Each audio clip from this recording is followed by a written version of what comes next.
আসসালামু আলাইকুম। আমি Farhana, Bangladeshi blogger Farhana simple live থেকে আপনাদের আরেকবার স্বাগত।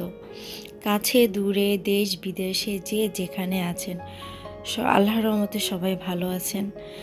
আমরা আলহামদুলিল্লাহ ভালো আছি। প্রতিদিনের মতো আজকেও আমার ভিডিওটা শুরু করলাম রান্নাঘর থেকেই শুরু করা হয়। আজকেও শুরু করলাম, নাস্তা বানাবো, নাস্তা খাবো, বাচ্চা কাচ্চাকে রেডি করাবো, স্কুলে নিয়ে যাব। আজকে কিছু ক্লিনিংয়ের কাজ আছে, সেগুলো করতে হবে। মেয়েদের জীবনটাই তো শুরু রান্নাঘর থেকে। বিয়ের পরেই তাদের এটাই হচ্ছে সব থেকে ইম্পর্ট্যান্ট জায়গা। আমার তো দিনটাই শুরু হয় এখানে এবং দিনের শেষটাও হয় এখানে। কাল রাত্রের অনেক কাজ থেকে গেছিলো, ওগুলো আমি করতে পারিনি, বাসায় লোক আসছিল। তো আজকে অনেক কাজ জমে গেছে, অনেক কাজ করতে হবে আজকে।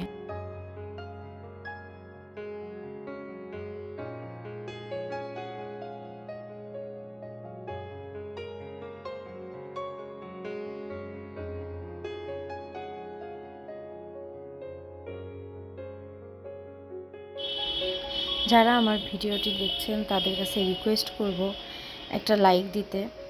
আর যারা আমার চ্যানেলে নতুন, আমার চ্যানেলটা চাইলে সাবস্ক্রাইব করে দিতে পারেন। আর যারা অলরেডি এই কাজটা করে ফেলছেন তাদেরকে অসংখ্য ধন্যবাদ আমাকে সাপোর্ট করার জন্য, আমার সাথে থাকার জন্য। আজকে ভিডিওতে অনেক নয়েজ পাচ্ছেন আপনার, সাইড সাউন্ড আসতেছে। আমার বাসাটা মূলত মেন রোডের সাইডে, আর আমার ভয়েসটা আজকে দেওয়া হচ্ছে সকালের টাইমে। রাত্রে ভয়েস দেওয়ার সময় পাচ্ছিলাম না, এই জন্য সকালে দিছি। এই জন্য একটু সাউন্ডটা বেশি হচ্ছে। তো কারো যদি বিরক্ত লাগে, অসহ্য লাগে, তো ক্ষমার দৃষ্টিতে দেখবেন।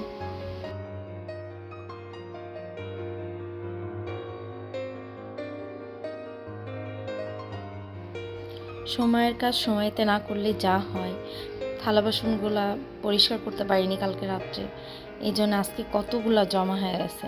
গরমে এগুলো করতেও খুব কষ্ট হচ্ছে। আমার ভিডিওটা যেদিন করা ছিল ওদিন স্কুল খোলা ছিল। তারপরে সরকার ঘোষণা দিছে যেসব স্কুল জেলাগুলোতে গরম বেশি ওগুলা স্কুল বন্ধ থাকবে। তো আজকে দিনের পরে স্কুলটা বন্ধ হয়ে গেছিল। এখানে প্রচুর গরম, প্রচণ্ড গরম যশোর জেলায়। ঘর থেকে বাইরে বেরই হওয়া যায় না, এত গরম। বাইরের দিকে তাকালে চোখটা যেন ঝলসে যায়। রোডের পিচগুলো যেন মনে হচ্ছে গুলে যাচ্ছে, এমন গরম।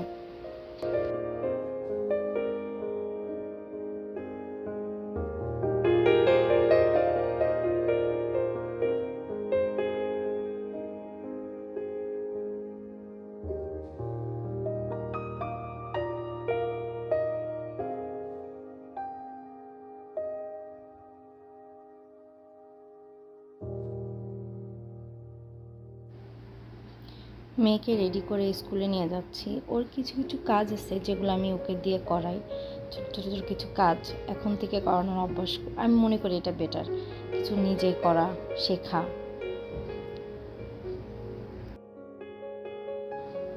ওকে দিয়ে এসে আমি দিনের অন্যান্য কাজগুলো সব সেরে নিচ্ছি, আবার ওকে আনতে যেতে হবে। রুটিগুলো ফ্রোজেন করতে চেয়েছিলাম, ওগুলো ফ্রোজেন করে রেখে দিচ্ছি। পরবর্তীতে যে টাইমটায় সময় থাকবে না হাতে, করতে পারবো না, রুটি বানাতে পারবো না, ওই টাইমটায় এইগুলো বের করে ভেজে নেব।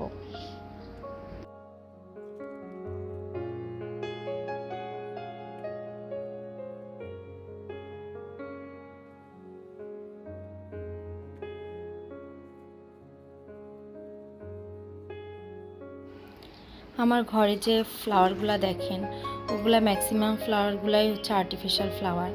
আজকে ওগুলো ধুয়ে পরিষ্কার করে নেব, বেশ কিছুদিন ধরে পরিষ্কার করা হয়নি। তো এইভাবে পরিষ্কার করে নেব। এইভাবে পরিষ্কার করলে একেবারে নতুনের মতো চকচক করে। তবে অনেকেই মনে করে যে এটা দীর্ঘ টাইম ভিজায় রাখলে ভালো হয়, কিন্তু এটা করবেন না। জাস্ট 2-3 ঘন্টা ভিজাবেন। আমি এর আগে একটা ফুল ভিজাইছিলাম, 8 ঘন্টার জন্য ভিজায় রাখার পরে ওই ফুলটা পুরা কালার উঠে গেছে, পুরা হলুদ কালারের ফুলটা ছিল, সাদা হয়ে গেছে। তারপর থেকে আমি আর ভিজাই না, আমি সঙ্গে সঙ্গে মানে 2 ঘন্টার মতো রাখি, এর বেশি রাখি না। তারপরে ধুয়ে নিই। ফুলগুলা ধুয়ে এভাবে একটা কাপড় বিছায় তার উপরে ফুলগুলা রেখে রোদ্রে দিয়ে এগুলো শুকায় নেব। তারপরে সুন্দর করে গুছায় টবে রেখে দেবো।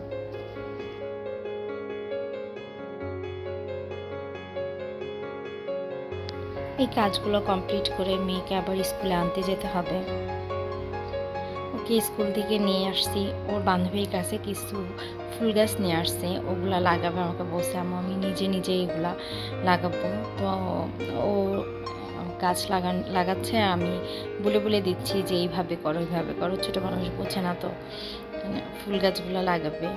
বান্ধবীর কাছ থেকে নিয়ে আসছে, কি আনন্দ পাচ্ছে যে আমি এই গাছগুলো নিজে হাতে লাগাবো। বাচ্চা কাচ্চা ভালো কিছু করলে বাধা দিতে নাই, ওরা তো আমাদের কাছ থেকেই শিখবে। আমরা যদি ভালো কিছু করতে উৎসাহ করি, সামনে যে ভালো কিছুই করবে। আর বর্তমান আবহাওয়ার এই পরিস্থিতি তো আমাদের মানুষের সৃষ্টি, আমাদের মানুষের কারণেই তো এমন অবস্থা। আমরা যদি গাছগুলা ধ্বংস না করি, না কাটি, প্রকৃতির যদি রক্ষা করি, তাহলে তো আজকে আবহাওয়ার এই অবস্থা হয় না। আবহাওয়ার এই অবস্থার জন্য আমরা মানুষই দায়ী। সবাই মিলে বেশি বেশি করে গাছ লাগাই, পরিবেশ বাঁচাই। আমার গাছ লাগাতে খুব ভালো লাগে। আমার এখন তো বেলকনিতে রোদ আসে না গরমের সময়, শীতের সময় যে টাইমে বেলকনিতে রোদ আসে, আমি টুকটাক বেলকনিতে যেসব সবজিগুলো করা যায় আমি ওগুলো করার চেষ্টা করি।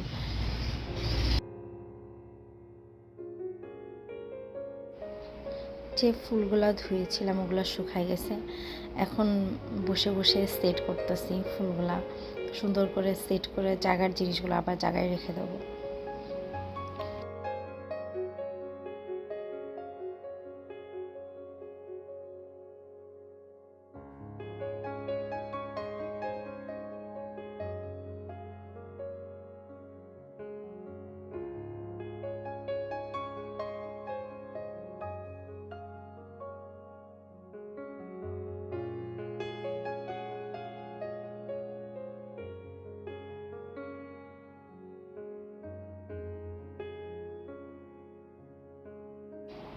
ফুলগুলা সেট করতে করতেই সন্ধ্যা হয়ে গেছিল।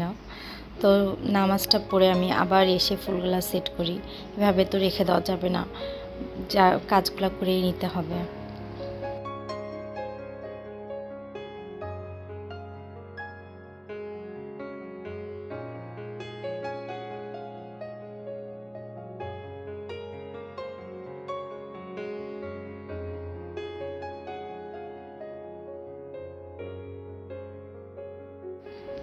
এই ফুলটা আমার মেয়ের পর টেবিলে থাকে, আর এটা আমার দরজার 2 রুমের মাঝখানের স্পেসটা এটা রাখা হয়। এই ফুলটা ভালোই লাগে আমার কাছে, সমস্ত ঘর ফুল দিয়ে সাজাইতে। বেশি ফুল দিয়ে তো সাজাই নেই, অল্প 4-5টা আর্টিফিশিয়াল ফুল আর 2টা এমনি ন্যাচারাল প্ল্যান্ট আছে। এটা আমি ব্যাচিংয়ের সামনে রাখা হয়। ব্যাচিংয়ের যে উপরে যে জায়গাটা থাকে না আয়নার নিচে, ওখানে আমি এটা রেখে দিই। আর আরেকটা আমি আমার ওভেনের উপরে রেখে দিই।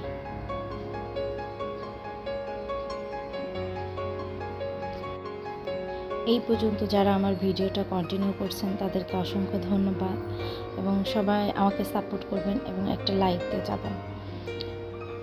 সন্ধ্যা হয়েছে, তো চা খেতে খুব মনে চাচ্ছিল। গরমে চা খাওয়া উচিত না, তারপরেও খুব মনে চাচ্ছিল, তো একটু চা বানাচ্ছিলাম, কিন্তু চাটা না আমি শেষ করতে পারিনি।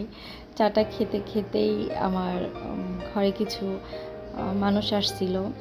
আমার ঘরে প্রায় কিছু মানুষ আসে, এটা কেন আসে এটা আপনাদের কোনো এক ভিডিওতে জানাবো।